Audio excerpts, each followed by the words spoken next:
The Dzire novel by ماہی Rajput episode number 16۔ 2 دن گزر گئے تھے۔ انوت شاہ کی طرف زاوق کی کالز مسلسل آ رہی تھی۔ وہ غصے میں اس کا نمبر بلاک کر چکی تھی۔ دن کے 1 بجے وہ ہاسپٹل سے سیدھا ایشم کو اسکول سے پک کرنے کے ارادے سے نکلی، مگر ایشم کو اسکول میں نہ پا کر وہ پریشان ہو چکی تھی۔ میم، ایشم تو صبح اسکول آئی ہی نہیں، پرنسپل نے انوت پر انکشاف کیا۔ انوت کو یوں لگا جیسے اسکول کا چھت اس کے سر پر گرا ہو۔ وہ خود کو سنبھالتی اسکول سے نکلی اور کانپتے ہاتھوں سے ڈرائیونگ کرتی گھر تک پہنچی اور ایشم کو دیوانہ وار پکارنے لگی۔ ایشم وہاں بھی نہیں تھی۔ انوت کے لیے سانس لینا دشوار ہو چکا تھا۔ وہ کانپتی ہوئی خود کو سنبھالتی اسے ڈھونڈنے لگی۔ سائمہ بیگم اپنی کسی رشتہ دار کے ہاں واسق کے ساتھ گئی تھی۔ ولید بھی ان کے ساتھ ہی تھا۔ انوت نے کچھ دن پہلے ہی ایک نیا ڈرائیور رکھا تھا، جس کے بارے میں عزائم شاہ کو ابھی نہیں بتایا تھا، کیونکہ وہ کافی ٹائم سے ملک سے باہر تھا، اور وہی ڈرائیور ایشم کو لے کر اسکول گیا تھا۔ انوت شاہ صوفے پر بیٹھی اپنا سر دونوں ہاتھوں میں گرائے کانپتی ہوئی رونے میں مصروف تھی۔ اس سے رہ کر ایشم کا خیال آ رہا تھا۔ اس کا دل زوروں سے دھڑک رہا تھا۔ کئی منفی سوچیں اس کے ذہن میں گردش کر رہی تھیں۔ جب لینڈ لائن پر نمبر پر کال آئی، اس نے آگے بڑھتے کال ریسیو کی۔ ہیلو۔ انوت کے لب کانپ رہے تھے۔ وہ مشکل سے ہیلو بولی۔ اس کی آواز سن کر زاوق کو اس کی بے چینی کا اندازہ ہو چکا تھا۔ دلبر سائیں، ایشم میرے پاس ہے۔ زاوق نے انوت پر بم گرایا اور اس نے کان فون سے ہٹاتے اس کی بات پر غور کیا اور پھر بولی، یو بلڈی باسٹرڈ۔ انوت اس پر چیخی۔ زاوق نے اسے ٹوکتے ہوئے کہا، ہاں ہاں، بہت جوش ہے تمہارے اندر انوت شاہ، اسے سنبھال کر رکھنا۔ مجھے میرے بیڈ پر تمہارا یہ جوش چاہیے، زاوق شاہ نے کمینگی سے کہا۔ اس کی بات سن کر انوت نے غصے میں مٹھیاں بھینچی۔ کیوں کر رہے ہو ایسا؟ اب کی بار انوت نے تحمل سے استفسار کیا، کیونکہ وہ اپنے غصے کی وجہ سے ایشم کے لیے مسائل پیدا نہیں کرنا چاہتی تھی۔ منع کیا تھا نا، مجھے بلاک کرنے کی غلطی مت کرنا۔ لیکن پہلی غلطی تم نے مجھے بلاک کیا، دوسری غلطی تم نے مجھ سے ملنے سے انکار کیا۔ پولیس کو یا اپنے اس سو کالڈ ہسبینڈ کو بتانے کی غلطی مت کرنا۔ ابھی اسی وقت لوکیشن بھیج رہا ہوں، وہاں پہنچو ورنہ۔ زاوق بات کرتے کرتے رک گیا۔ ورنہ کیا؟ انوت نے غصے سے پوچھا۔ ورنہ ایشم صبح کا سورج نہیں دیکھ پائے گی۔ زاوق شاہ کی بات سن کر انوت کانپ اٹھی۔ اس نے فوراً سے عزائم شاہ کا نمبر ملایا، مگر عزائم شاہ کا نمبر بند جا رہا تھا۔ یکدم اسے زاوق شاہ کی جانب سے ایک میسج موصول ہوا، دلبر سائیں، اپنے اس سو کالڈ نیک دل عزائم شاہ کو میسج کرنے کی بھول بھی مت کرنا، ورنہ انجام کی ذمہ دار تم خود ہوگی۔ انوت شاہ نے کانپتے ہاتھوں سے اپنا فون فرش پر پٹخا اور وہیں صوفے پر بیٹھی اپنا سر دونوں ہاتھوں میں گرائے رونے لگی۔ اس کا وجود خوف سے کانپ رہا تھا۔ وہ زاوق شاہ کے پاس جائے یا نہ جائے، اسی شش و پنج میں مبتلا رہی۔ تبھی اس کی نظر وال پر لگی اپنی ایشم اور عزائم کی تصویر پر پڑی تو وہ کتنی ہی دیر اس تصویر کو دیکھنے لگی۔ اس کی آنکھوں کے سامنے ماضی کا ایک منظر فلم بن کر دوڑنے لگا۔ وہ نفسی میں سر ہلاتی ایک فیصلہ کرتی اٹھی اور پوسٹ کی طرف بڑھی۔ آدھے گھنٹے میں ہی اس زاوق حیدر شاہ کے سامنے بیٹھی تھی۔ 1 ہفتے بعد عزائم شاہ ابھی اپنے کنگڈم پہنچا تھا۔ سامنے ہی صوفے پر بیٹھی سائمہ بیگم اور ان کی گود میں بیٹھی ایشم کو دیکھ کر وہ مسکرا اٹھا۔ ہیلو مائی بیوٹیفل لیڈیز، عزائم شاہ نے اونچی آواز میں پکارا۔ اس کی پکار سن کر باتوں میں مصروف ایشم اور سائمہ نے اس کی جانب دیکھا اور پھر بابا بابا پکارتی ایشم دوڑتی ہوئی عزائم کے گلے لگی۔ عزائم شاہ نے بھی ایشم کو اپنے سینے میں بھینچ دیا اور پھر مسکراتا ہوا سائمہ سے گلے ملا۔ بابا اور انوت کہاں ہیں؟ عزائم نے سائمہ کی جانب دیکھتے سوال کیا۔ تمہارے بابا شاہ حویلی گئے ہیں، سائمہ نے جھجکتے ہوئے کہا۔ کیوں؟ عزائم نے ایک لفظی جملہ ادا کیا۔ اس کے لہجے کی کرختگی سائمہ نے محسوس کر لی اور بات بدلتے ہوئے کہا، انوت اپنے کمرے میں ہے، جاؤ اس سے مل لو۔ ڈنر کرو گے تم؟ سائمہ بیگم نے نظر چراتے کہا، نہیں۔ عزائم نے ایک لفظی جواب دیا اور پھر اپنے کمرے کی جانب بڑھا۔ جیسے ہی وہ اپنے کمرے میں داخل ہوا، سامنے ہی ایزی چیئر پر گمسم بیٹھی انوت کو دیکھتے ہی اس کے لبوں پر مسکراہٹ کھل اٹھی۔ عزائم شاہ مسکراتے ہوئے دروازے کی پشت سے ٹیک لگاتے انوت کو دیکھنے لگا۔ کچھ دیر پہلے کے غصے کا نام و نشان بھی باقی نہ تھا۔ جانب، عزائم شاہ نے انوت کو پکارا۔ انوت جو کہ آنکھیں بند کیے کسی گہری سوچ میں گم تھی، یکدم اس نے آنکھیں کھولے سامنے دیکھا۔ وہ شخص اپنی تمام تر مردانہ وجاہت سمیت اس کے دل میں اتر رہا تھا۔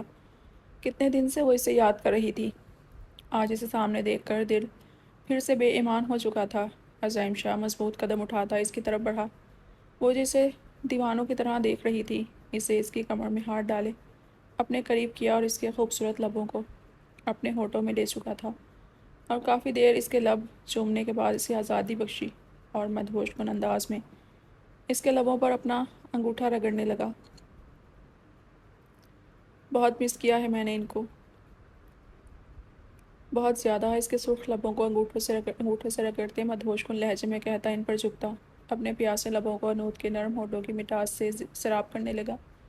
کافی دنوں بعد اسے موقع ملا تھا انود کے لبوں کو چھونے کا۔ وہ انود کے لبوں کو پاگلوں کی طرح چوم رہا تھا۔ اس کے لبوں کے چومنے کے بعد وہ اس کے چہرے کے ایک ایک نقش کو چومنے لگا، اور عزائم کا لمس اپنے چہرے پر محسوس کر کے انود مسکرا اٹھی۔ وہ بھی ترس رہی تھی عزائم شاہ کے لمس کے لیے، اس کی قربت کے لیے مچل رہی تھی۔ آج اس کی محبت، اس کی قربت محسوس کر کے وہ دل میں اطمینان محسوس کر رہی تھی۔ انود بھی بھرپور طریقے سے عزائم کا ساتھ دے رہی تھی۔ کچھ ہی پل میں دونوں ایک دوسرے کی قربت میں مدہوش ہو چکے تھے۔ عزائم شاہ انود کے بالوں میں انگلیاں چلا رہا تھا، جبکہ انود اس کے برہنہ سینے پر انگلیاں چلا رہی تھی۔ دونوں باتوں میں مصروف تھے۔ ہاٹ چاکلیٹ، تم مجھ سے کتنی محبت کرتی ہو؟ عزائم شاہ نے انود سے سوال کیا۔ عزائم کے سینے کے بالوں کو چھیڑتے اس کے ہاتھ رک گئے، اور اس نے سر اٹھاتے عزائم شاہ کی آنکھوں میں دیکھا، جہاں انود کے لیے فقط محبت تھی، جنون تھا۔ شاہ، میں آپ کو اتنا چاہتی ہوں کہ اگر مجھے ایک صدی کے لیے بھی آپ کا ساتھ ملے تو میری چاہتیں ختم ہونے سے پہلے صدی گزر جائے گی۔ انود نے یہ کہتے ہی عزائم کے سینے میں اپنا منہ چھپا لیا۔ سائمہ بیگم صبح سے کچن میں مصروف تھیں۔ جب عزائم شاہ ان کو ڈھونڈتا ہوا کچن میں پہنچا، ماما آپ یہاں کیا کر رہی ہیں؟ کتنی بار کہا ہے کہ اب کچن کا چارج اپنی بہو کو سونپ دیں، آپ بس حکم چلائیں۔ عزائم شاہ نے سائمہ بیگم کے ہاتھوں کا بوسہ لیتے کہا، آج انود کے کچھ مہمان آ رہے ہیں، ان کے لیے کھانا بنا رہی ہوں بیٹا، اور ویسے بھی تم جانتے تو ہو مجھے خود کو مصروف رکھنا اچھا لگتا ہے، کیونکہ اس مصروفیت کے بہانے میں خود کو ماضی کی تلخ یادوں سے نکال سکتی ہوں۔ سائمہ شاہ نے عزائم کا چہرہ اپنے دونوں ہاتھوں کے پیالے میں لیتے کہا، ماما ہمارا ماضی بے شک دردناک ہے، اور میں اس ماضی کو ہماری زندگی سے کبھی نکال نہیں سکتا، مگر ماما اس ماضی کو یاد کر کے میں کبھی اپنے حال اور مستقبل کو خراب نہیں کر سکتا۔ پلیز آپ بھی نکل آئیں اس دردناک اور وحشت زدہ ماضی سے، جہاں سوائے درد کے ہمیں کچھ حاصل نہیں۔ عزائم شاہ سائمہ بیگم کے ماتھے کو چومتا لمبے لمبے ڈگ بھرتا کچن سے نکل گیا۔ سائمہ بیگم نم آنکھوں سے اس کی پشت کو گھورتی دل ہی دل میں بولی، میں کیسے بھول جاؤں اپنا گزرا ہوا کل عزائم شاہ، میرے گزرے ہوئے کل نے تمہاری معصومیت نگل لی، میرے اس گزرے ہوئے کل نے تم سے تمہارا بچپن چھین لیا، میرے اس گزرے ہوئے کل نے مجھ سے میرے وجود کا ایک حصہ، میری بیٹی جدا کر دی۔ سائمہ بیگم کے دل میں ایک درد سا اٹھا، جسے وہ نظر انداز کرتی ایک بار پھر اپنے کام میں مصروف ہو چکی تھی۔ ان کا ماضی انتہائی دردناک تھا، جسے بھلانے کے لیے وہ خود کو دنیاوی کاموں میں مصروف کر چکی تھی، مگر پھر بھی رات کے آخری پہر ان کو وہ سب یاد آتا جن یادوں سے پیچھا چھڑانے کے لیے وہ پورا دن تگ و دو کرتی تھی۔ وہی یادیں انہیں سکون سے سونے نہیں دیتی تھی، اور بے چین تو ایک اور وجود بھی رہتا تھا، ان کا بیٹا عزائم شاہ۔ انود عزائم شاہ جیسے ہی کمرے میں پہنچا، انود کو نہ پا کر پریشان سا ہو گیا۔ واش روم کا دروازہ کھلا دیکھ کر وہ بنا ناک کے اندر چلا گیا۔ انود وہاں بھی نہیں تھی۔ اس سے پہلے کہ وہ باہر کی جانب بڑھتا ڈریسنگ روم کا دروازہ کھلا تو اس جانب متوجہ ہوا۔ سامنے ہی آف وائٹ ساڑی پہنے، بالوں کا حسب معمول جوڑا بنائے، ہلکے میک اپ میں انود ہمیشہ کی طرح عزائم کے دل پر بجلیاں گرانے کا سبب بنی۔ میں نے اس پوری کائنات میں ایسا ہوشربا حسن نہیں دیکھا، میری خوش نصیبی ہے کہ یہ حسن میری ملکیت ہے، میرے دل کی تسکین ہے، عزائم شاہ بہکتے ہوئے انداز میں بولا اور انود کو اپنی باہوں میں بھرا۔ انود بغور اس کے چہرے کو دیکھنے لگی اور پھر اس کی جانب دیکھتے بولی، خوبصورت چہرے فریب ہیں عزائم شاہ۔ انود کی پراسرار مسکراہٹ نے عزائم شاہ کو ٹھٹکنے پر مجبور کیا۔ اس سے پہلے کہ عزائم شاہ انود سے کچھ سوال کرتا، انود اس کے چہرے پر آئے اتار چڑھاؤ دیکھ کر خود ہی بات بدلتے گویا ہوئی، نیچے چلیں، آپ کے لیے ایک سرپرائز ہے۔ انود شاہ نے عزائم کی شرٹ کے بٹن بند کرتے اس کے کالر سیٹ کرتے کہا۔ عزائم شاہ بھی اس بات میں سر ہلاتا اس کے پیچھے چل پڑا۔ بابا، مجھے آپ سے کچھ بات کرنی ہے، ایک بلیک گاڑی جو کہ اسلام آباد کی سڑکوں پر دوڑ رہی تھی۔ اس میں ڈرائیونگ سیٹ پر بیٹھی مریحہ درانی فرنٹ سیٹ پر بیٹھے سالار کی جانب دیکھتے بولیں، جی بیٹا، میں ہمدن گوش ہوں۔ سالار درانی نے خوش دلی سے جواب دیا۔ وہ اپنی بیٹیوں سے زیادہ دیر خفا نہیں رہ سکتا تھا۔ پاپا، میں شادی کرنا چاہتی ہوں، مریحہ نے سالار کی جانب دیکھتے کہا۔ ریلی میرو، تم سچ بول رہی ہو نا؟ سالار درانی جو کہ کھڑکی سے باہر کے مناظر دیکھ رہے تھے یکدم مریحہ کی طرف مڑے اور اسے سوال کیا۔ جی پاپا، میں بالکل ٹھیک کہہ رہی ہوں، مریحہ نے سر جھکائے کہا۔ تو پھر میں آج ہی آبا سے بات کرتا ہوں، سالار درانی نے خوش دلی سے کہا۔ پھپھو سے؟ کس سلسلے میں؟ مریحہ نے سالار کی جانب دیکھتے پوچھا۔ آپ کے اور سدید کے رشتے کی، سالار نے مسکراتے ہوئے کہا۔ مریحہ نے اس کی جانب دیکھتے نفی میں سر ہلایا۔ نو پاپا، مجھے شدید شاہ سے نہیں بلکہ اتہام زبیر ملک سے شادی کرنی ہے، مریحہ نے ایک ایک لفظ پر زور دیتے کہا۔ اس کی بات سن کر سالار چونکنے پر مجبور ہو گیا۔ ریا، تم ہوش میں ہو؟ شادی کوئی مذاق نہیں ہے، عمر بھر کا ساتھ ہے۔ میں تمہاری شادی کسی انچاہے انسان کے ساتھ نہیں کر سکتا۔ میں نہیں چاہتا کہ جو کچھ آلین اور میں نے فیس کیا وہ تم فیس کرو، سالار نے سمجھاتے ہوئے کہا۔ بالکل پاپا، میں بھی کسی انچاہے انسان کے ساتھ نہیں رہنا چاہتی، مریحہ نے ایک لفظ پر زور دیتے کہا۔ ہاں تو ٹھیک ہے، پھر میں سدید کے حوالے سے بات کرتا ہوں آپا سے، سالار نے ایک بار پھر اپنی بات دہرائی۔ جی نہیں پاپا، میرے لیے ایک انچاہا شخص تہام نہیں سدید شاہ ہے۔ میں سدید شاہ سے اتنی نفرت کرتی ہوں کہ اگر وہ دنیا کا آخری مرد بھی ہوتا میرے لیے تو بھی میں اس پر تھوکنا بھی پسند نہ کرتی، مریحہ نے تلخ لہجے میں کہا۔ اس کے لہجے کی اس کرواہٹ کو سالار نے محسوس کیا اور پھر گہرا سانس خارج کرتا گویا ہوا۔ ٹھیک ہے، جیسے تمہاری مرضی، میرے لیے تمہاری خوشی سے بڑھ کر کچھ نہیں ہے میرو، سالار درانی نے مریحہ کے سر پر ہاتھ پھیرتے کہا۔ مریحہ نے تشکر بھری نظروں سے سالار کی جانب دیکھا اور مسکرا اٹھی۔ ویسے کب آ رہے ہیں مسٹر اتہام ملک آپ کا رشتہ لے کر؟ سالار نے مریحہ سے پوچھا۔ جب آپ بولیں گے وہ آ جائے گا، مریحہ نے سالار کو یقین دہانی کراتے کہا۔ چلو میں تمہاری آپی اور عزائم شاہ سے مشورہ لے لوں، پھر بلا لیں گے اسے، سالار یہ کہتے ہی کھڑکی سے باہر دیکھنے لگے۔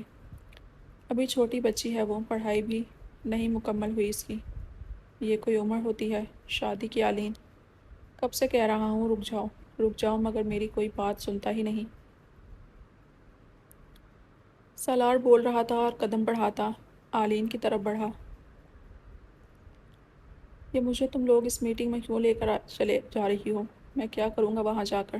سالار نے آلین سے استفسار کیا۔ آلین نے اسے دیکھتے کہا۔ میٹنگ کا پروگرام تو تم نے بنایا تھا، آلین نے مسکراتے ہوئے کہا۔ دیکھو سالار، تم میرو کے باپ ہو، آج نہیں تو کل یہ دن آنا ہی ہے، سالار نے آلین کو ٹوکتے کہا۔ ہاں تو آ جائے گا نا یہ دن بھی، مگر 4-5 سال بعد جب وہ بڑی ہو جائے گی۔ I have changed my mind، سالار نے اکتائے ہوئے کہا۔ سالار تم نروس ہو رہے ہو؟ سیریسلی، آلین نے سالار کا موڈ فریش کرتے کہا۔ پاپا لیجیے، ہم عزائم شاہ کے کنگڈم میں پہنچ گئے، مریحہ نے گاڑی روکتے ہوئے سالار کی طرف دیکھتے کہا جو ماضی کی یادوں میں مصروف تھا۔ کیا ہوا پاپا؟ مریحہ نے اس کے سامنے چٹکی بجائی۔ سالار درانی نے ایک نظر مریحہ کی جانب دیکھا اور سر نفی میں ہلاتا گویا ہوا۔ کچھ نہیں، بس تمہاری ماں یاد آ گئی تھی، وہ اگر زندہ ہوتی تو تمہارے اس فیصلے پر بہت خوش ہوتی میرو، سالار درانی نے مریحہ کا ہاتھ اپنے ہاتھ میں لیتے کہا۔ وہ نہیں ہے تو کیا ہوا، میرے پاس آپ ہیں، آپ ہی ہیں، ماما کی کمی تو پوری نہیں ہو سکتی لیکن آپ دونوں کی موجودگی سے میری ماما کی روح کو تسکین پہنچے گی، مریحہ نے سالار کے گال پر بہتے آنسو صاف کرتے کہا، جو آلین کو یاد کرتے اکثر سالار کی گال پر چمکنے لگتے تھے۔ سالار نے بھی تفخر سے اپنی چھوٹی کو دیکھا جو وقت گزرتے مضبوط ہوتی جا رہی تھی۔ دونوں گاڑی سے نکلے اور اندر کی جانب بڑھے، جہاں ایک طوفان سب کا منتظر تھا۔